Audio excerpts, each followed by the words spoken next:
it's not live yet. Apparently the mayor is really bullish. He's going to apply to be the French president. So here we go. Cool.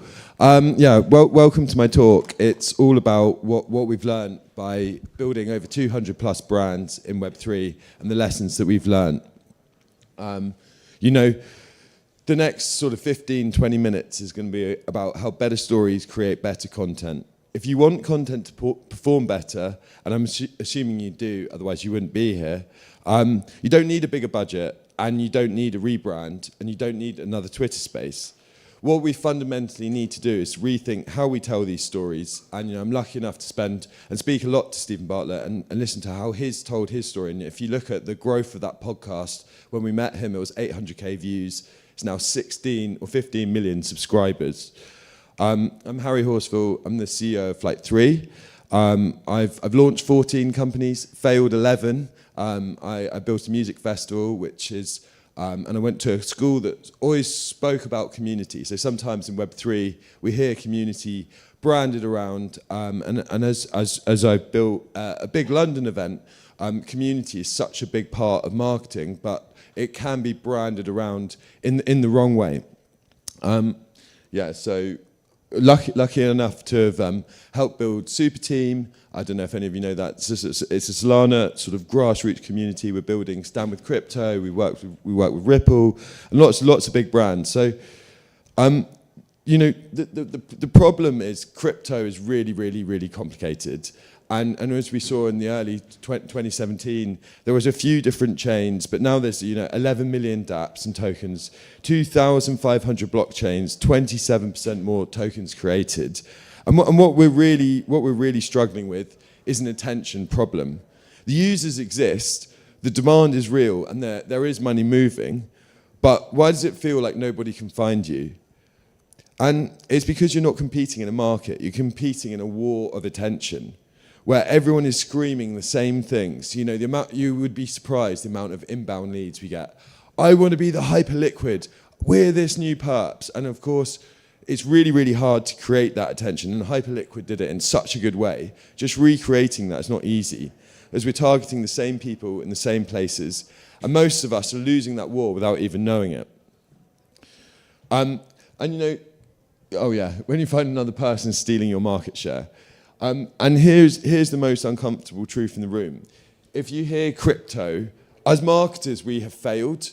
When we look at Facebook, even though Meta has been an absolute disaster, 80 billion down the drain. But when we see Facebook, we're not hearing Web2, Zuck stealing all of our data, centralized app. We're like, connect with your friends anywhere.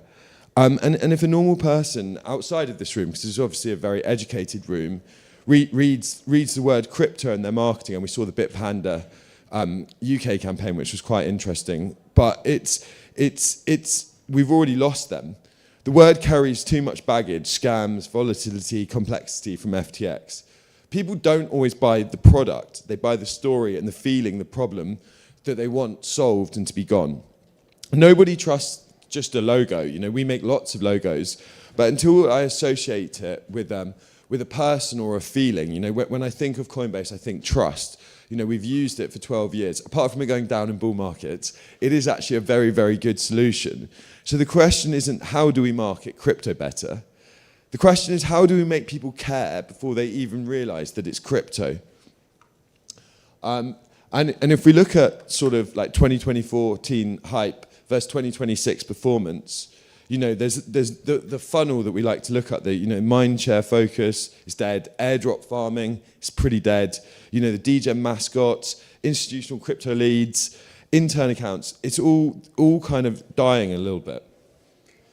How many people are actually hosting and listening to their Twitter spaces at the moment? It's really, really died down. So these tactics, they were really built for 2021 when the novelty was enough. This was a time when NFTs were ripping through 5 million sellouts instantly of the FOMO. And the market, that sort of market is gone. And what's replaced it is better, but it is actually harder, but it actually works. Performance marketing that you can measure, founders, brands, people actually follow.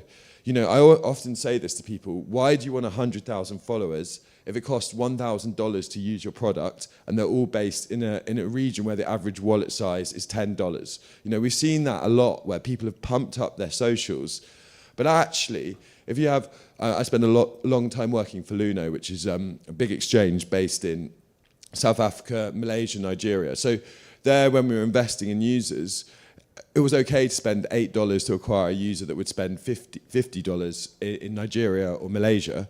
But if we're spending all of our marketing budget and we're acquiring users that can't afford to use our product, but the metrics look great because the VCs are happy, in the long term, and what we've learned from Web2 funnels, that's not going to bring the users and create the flywheel.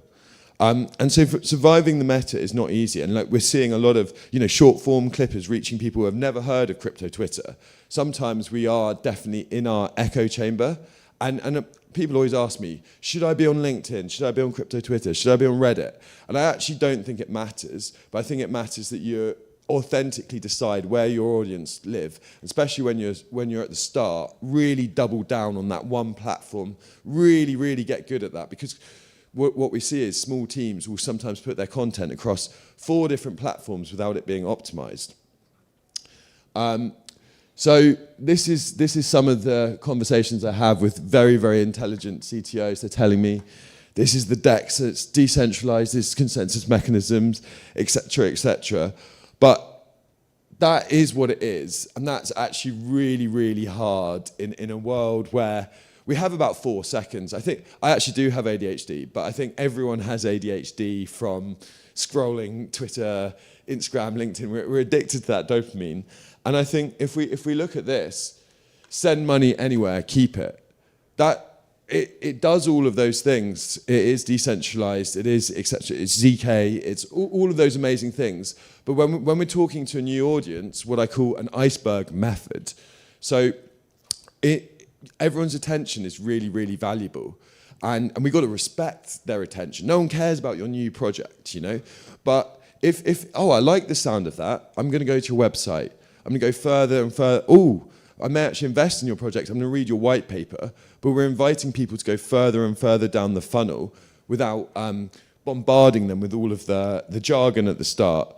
And the brain's primary job is to conserve energy. And if your message requires effort to decode it, the brain rejects it, moves on. Simplicity isn't dumbing it down. Simplicity is respecting your audience enough to say one clear thing instead of 5 complicated ones.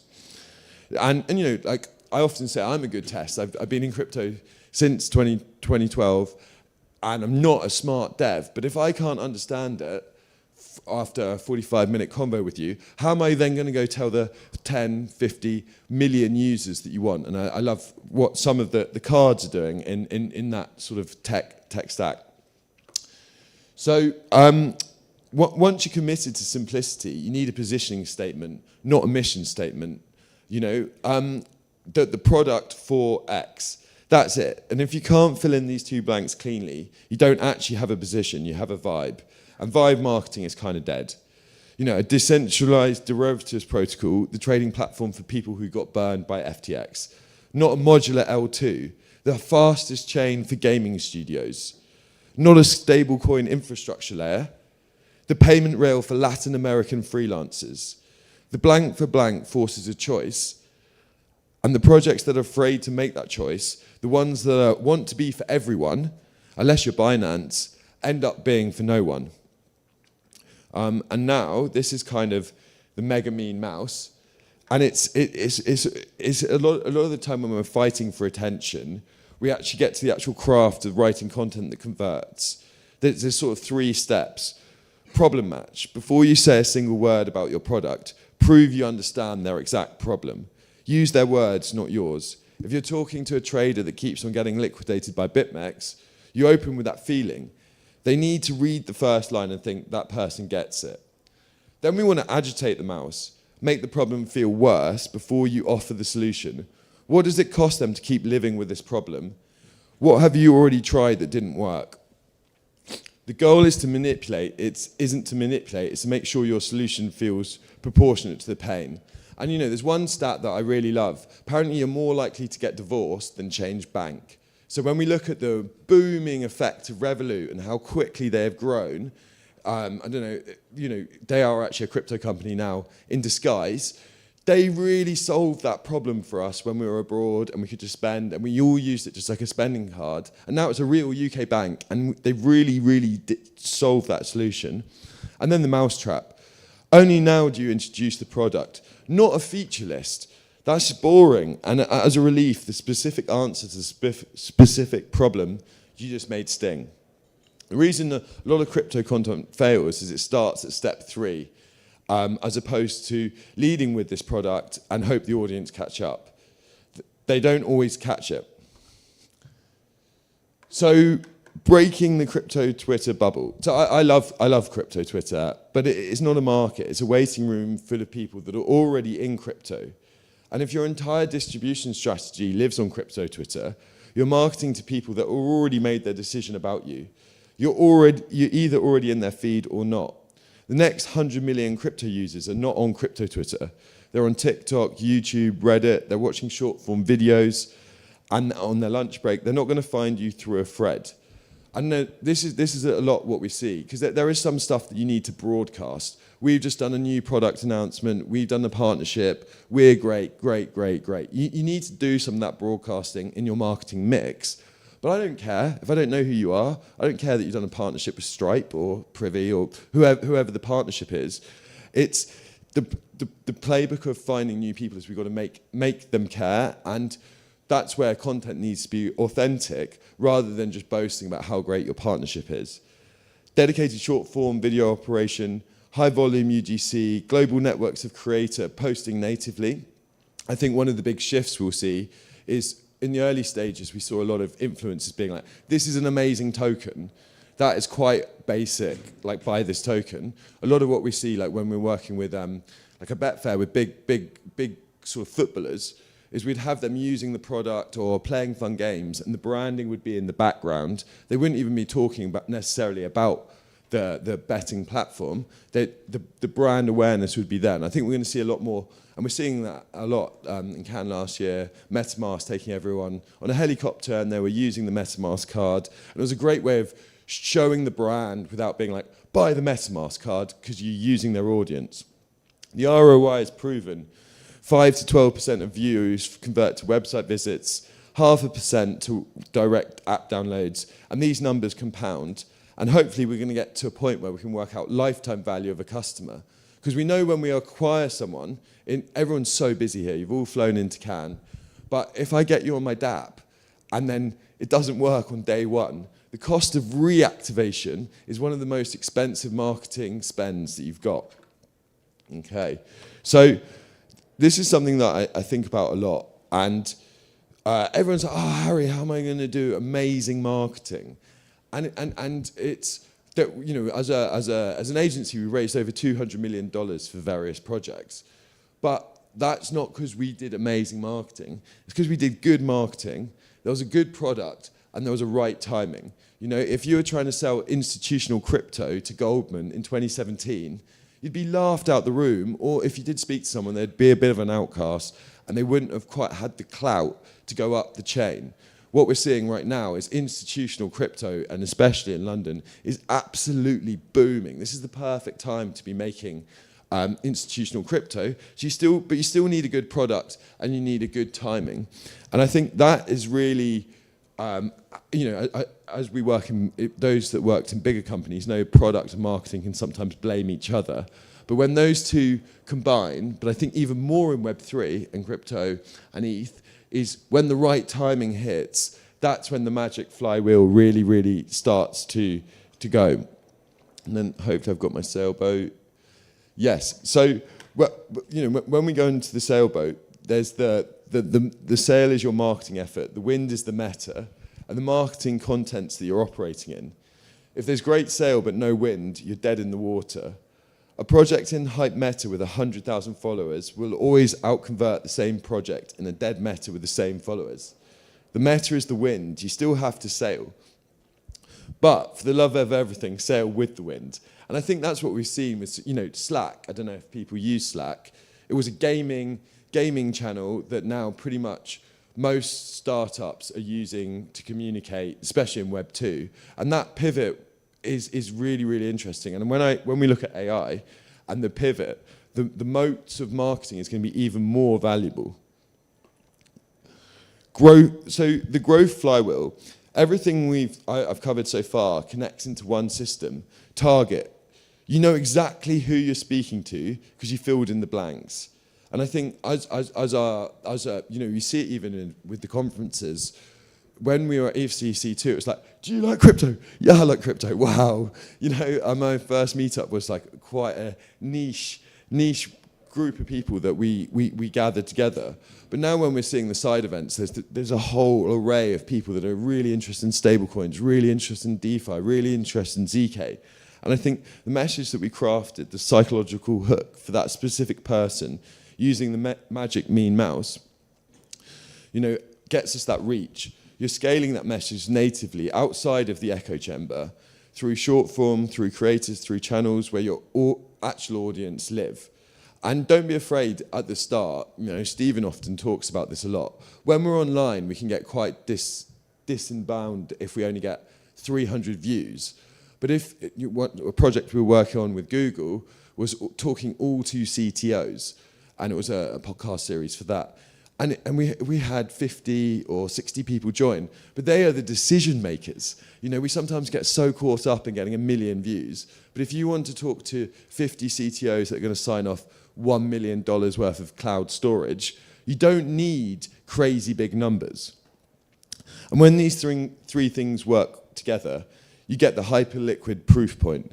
They didn't build another exchange and then bolt a marketing strategy on top. They built a product that was its own marketing, trade, generate fees, buy back the token, incentivize more users. The narrative and the utility were the same thing.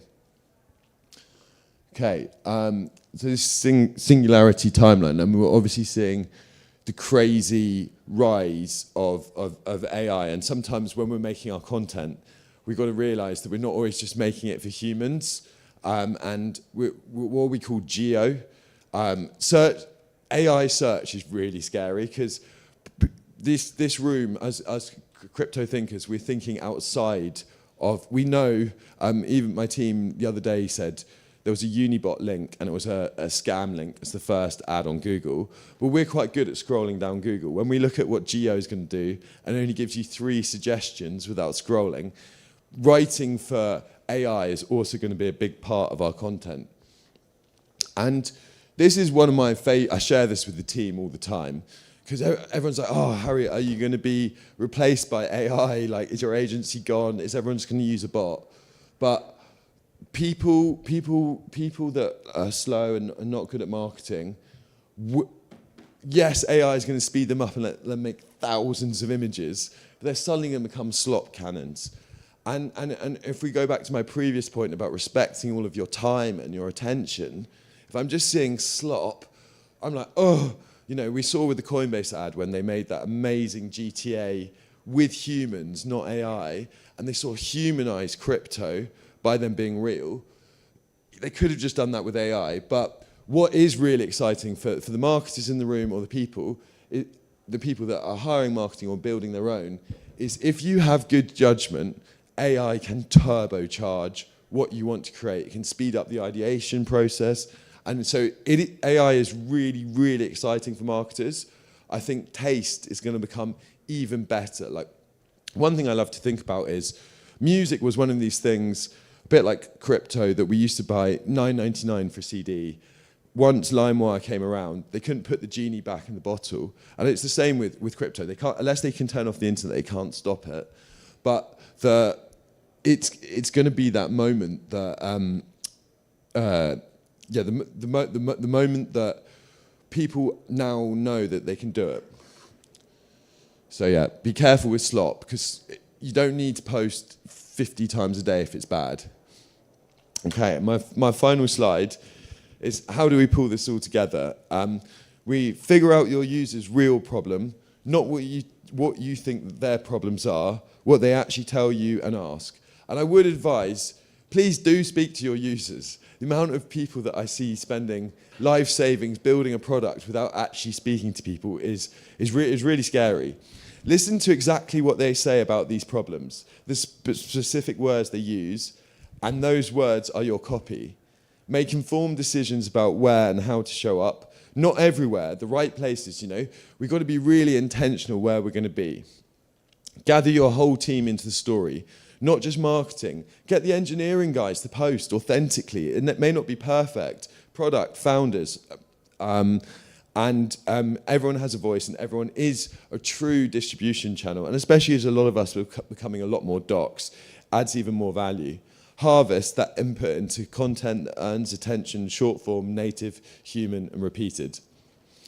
Brilliant marketing is good marketing plus good product plus right timing. You control 2 of these 3. The third you influence by choosing your meta wisely. And in crypto especially, the gap isn't always distribution, it's the story. And telling that story in a way that connects with humans. Okay, and then... Yep, so if you're building in crypto and struggling to exchange, hopefully come to London. We're running ZB Live, and yeah, have fun, experiment, be authentic. There's no like right way to tell your story, but the more stories, the better that you tell. Thank you so much for listening. Hopefully I didn't go too fast. Cheers.